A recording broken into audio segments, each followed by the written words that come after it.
بسم اللہ الرحمن الرحیم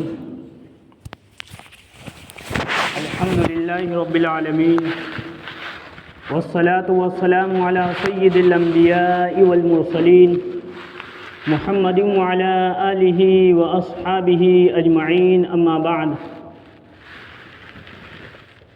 قال النبی صلی اللہ علیہ وسلم الغنیمۃ الباردۃ الصوم فی الشتاء او کما قال علیہ الصلاۃ والسلام رب اشرح لی صدری ویسر لی امری واحلل عقدۃ من لسانی یفقہوا قولی صدق اللہ العظیم۔ میرے محترم بزرگوں اور عزیز بھائیوں، نبی پاک صلی اللہ علیہ وسلم کا ارشاد گرامی پڑھا ہے، اسی کے متعلق چند باتیں عرض کرنے کا ارادہ ہے۔ دعا کرے کہ اللہ رب العزت ہمیں حق بات کہنے کی اور ہم سب کو سمجھ کر اس پر عمل کرنے کی توفیق عطا فرمائے۔ میرے محترم بزرگوں دوستو، جس طریقے سے ایک تاجر ہوتا ہے، دکاندار ہوتا ہے، جب اس کو کوئی تجارت کا موقع مل جائے، کوئی ایسا موقع اس کو ہاتھ لگ جائے جس سے وہ اپنا مال بیچ کر کے بہت زیادہ نفع حاصل کر سکتا ہے، تو اس موقع کو تاجر اور دکاندار اپنے ہاتھ سے جانے نہیں دیتا،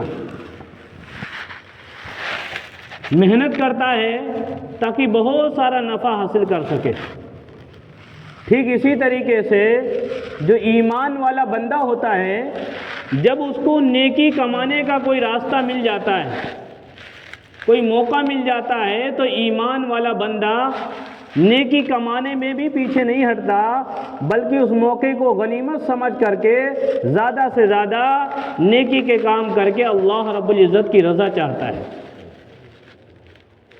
سردی کا موسم چل رہا ہے، نبی پاک صلی اللہ علیہ وسلم نے سردی کے متعلق بھی کچھ ہدایات دی ہیں، اور سردی کے موسم میں بھی اگر ہم تھوڑی سی فکر کر لیں تو بہت سارے وہ نیک کام جو اس موسم کے علاوہ دوسرے موسم میں کرنے تھوڑے دشوار ہوتے ہیں، لیکن سردی کے موسم میں انسان بغیر زیادہ مشقت اٹھائے ان کاموں کا کر کے اللہ تعالیٰ کو راضی کر سکتا ہے۔ اسی لیے نبی پاک صلی اللہ علیہ وسلم نے ارشاد فرمایا، الغنیمۃ الباردہ الصوم فی الشتاء، ٹھنڈی غنیمت جو ہے یہ سردی کے موسم میں روزے رکھنا۔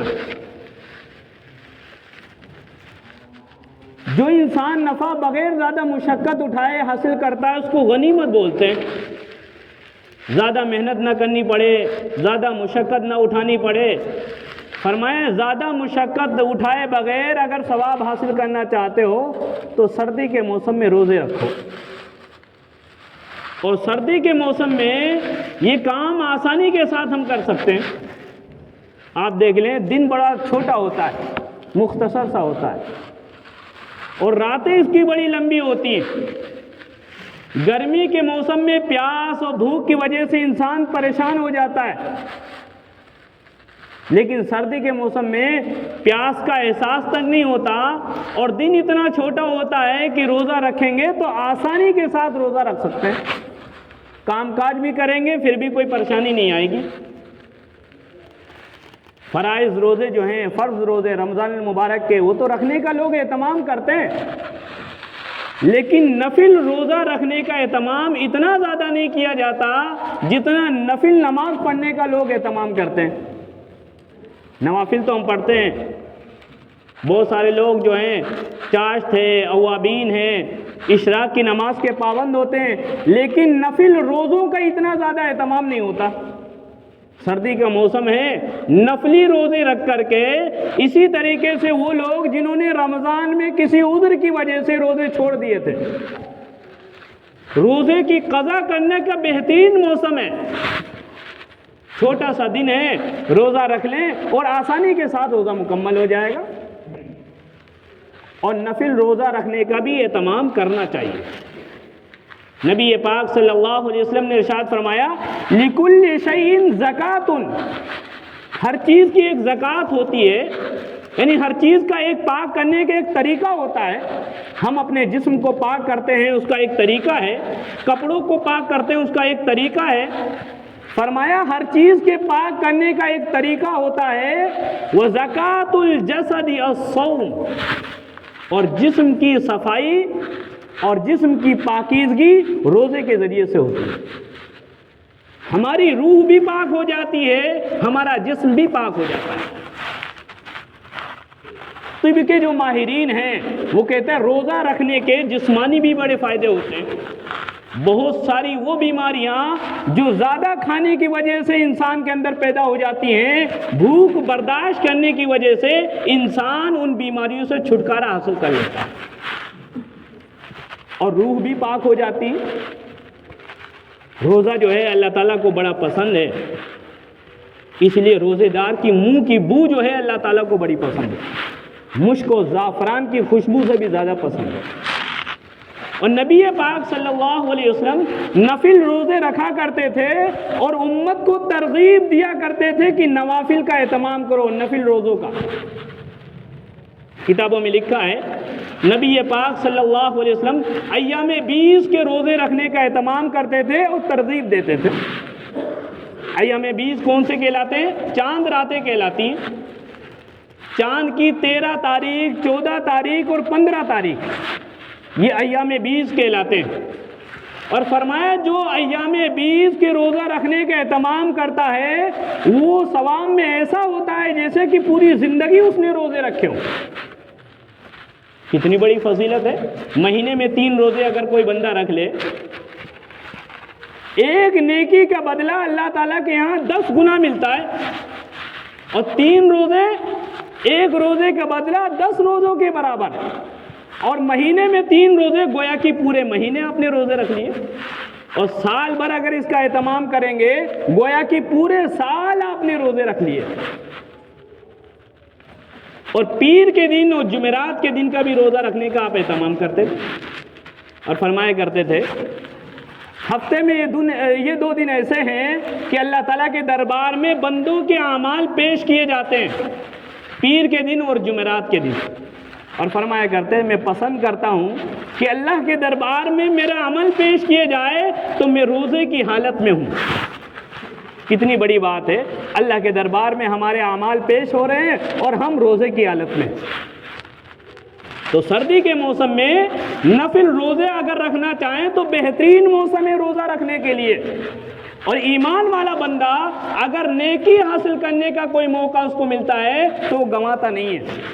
اس لیے تھوڑی فکر کریں اور ہمت کریں کہ سردی کے موسم میں روزہ رکھنے کا اہتمام کریں گے۔ ایک بات تو یہ، دوسری بات یہ، رات چونکہ بڑی لمبی ہوتی ہے اور نیند آسانی کے ساتھ پوری ہو جاتی ہے، اس لیے تہجد کی نماز کی پابندی کرنا چاہیے، تہجد کی نماز پڑھنے کا اہتمام کرنا چاہیے۔ اچھا، تہجد کی نماز ہے تو نفل نماز، فرض نہیں ہے، اور اللہ تعالیٰ نے اس امت کے اوپر رحم کی وجہ سے، شفقت کی وجہ سے فرض نہیں کی ہے۔ اگر فرض کر دیں گے تو امت دشواری میں آ جائے گی۔ نفل ہے نماز، فرض نہیں ہے، لیکن تہجد کی نماز ایسی نماز ہے جو اللہ تعالیٰ کا تقرب حاصل کرنا چاہتا ہے، قرب چاہتا ہے، اور اللہ کا محبوب بندہ بننا چاہتا ہے، تو شاید کوئی ایسی عبادت ہو جو تہجد سے زیادہ مؤثر ہے۔ بڑی تاثیر اس کے اندر ہے۔ انسان اللہ تعالیٰ کا قرب تہجد کے ذریعے سے جتنا حاصل کرتا ہے کسی اور عبادت کی وجہ سے نہیں کرتا۔ قرآن پاک میں بے شمار آیتوں میں رات کے وقت میں یعنی تہجد کی نماز پڑھنے کی فضیلتیں بیان کی۔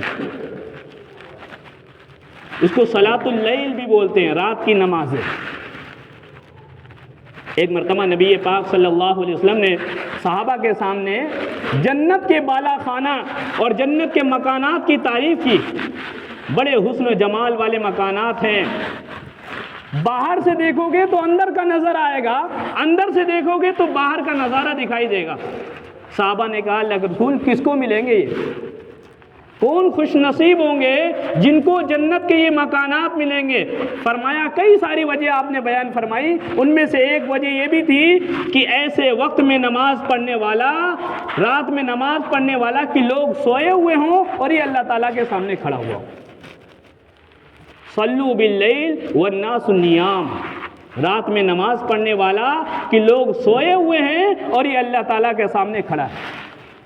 حدیث پاک میں آتا ہے تہجد کا جو وقت ہوتا ہے، سب سے افضل وقت جو ہے، رات کا 1/3 حصہ جب گزر جاتا ہے تو حدیث پاک میں آتا ہے اللہ رب العزت آسمان دنیا کے اوپر نزول فرماتے ہیں، آسمان دنیا کے اوپر، اور اللہ تعالیٰ کی طرف سے برابر ایک منادی اعلان لگاتا ہے کوئی مغفرت کا طلبگار، اس کی مغفرت کر دی جائے، ہے کوئی روزی روٹی مانگنے والا، اس کے رزق میں کشادگی کر دی جائے، رزق دے دیا جائے، ہے کوئی مصیبت زدہ پریشان حال، اس کی مصیبت کو، دکھ پریشانی کو دور کر دیا جائے۔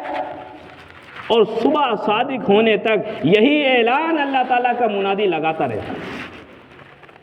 تہجد کے فضائل ہیں۔ حضرت عبداللہ ابن عمر رضی اللہ عنہ کہتے ہیں نبی پاک صلی اللہ علیہ وسلم کی خدمت میں صحابہ آتے تھے اور اپنا اپنا خواب بیان کرتے تھے۔ صبح فجر کی نماز کے بعد میں آپ بیٹھتے تھے، صحابہ کو کسی نے اگر کوئی خواب دیکھا ہو تو بتا دیا کرتے، تعبیر دیا کرتے۔ کہتے میری بھی تمنا تھی کاش میں بھی کوئی خواب دیکھوں جس کی تعبیر اللہ کے نبی علیہ الصلوۃ والسلام دے، لیکن میری نیند ایسی تھی کہ میں خواب نہیں دیکھتا تھا۔ ایک مرتبہ رات میں سویا، کہتے میں نے خواب دیکھا، حدیث پاک میں اس خواب کی تعبیر، خواب کی تفصیلات لکھی ہوئی ہیں۔ پورے خواب کا خلاصہ یہ ہے، حضرت عبداللہ ابن عمر رضی اللہ عنہ کہتے ہیں 2 فرشتے آئے اور آسمان سے زمین تک ایک رسی لٹکی ہوئی تھی، مجھ سے کہنے لگے کہ رسی کو پکڑ کر کے آسمان میں چلے جاؤ۔ میں نے یہ خواب اللہ کے نبی علیہ الصلوۃ والسلام سے بیان کرنا چاہا، لیکن جھجک کی وجہ سے میں بیان نہیں کر پایا۔